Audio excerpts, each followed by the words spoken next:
आमे जानिथिबा गत किछि दिन पूर्व दिगपहंडी अंचल रे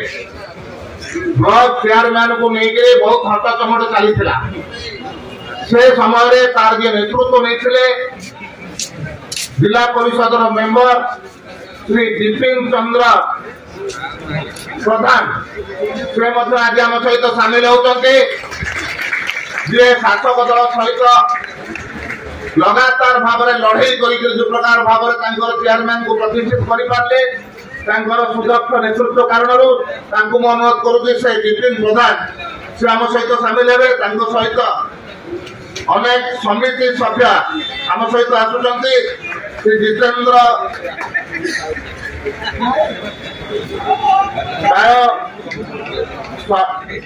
शरद प्रसाद गौड़ संतोष चौधरी एक्स प्रेसिडेंट बाबू गौड़ हरिबंधु रेड्डी आशीष कुमार साहू बैद्यनाथ पाई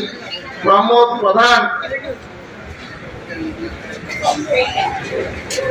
ये समस्त प्राय सरपंच समिति सभ्य से समस्ते आज आम सहित सामिल होती पांकेया साहू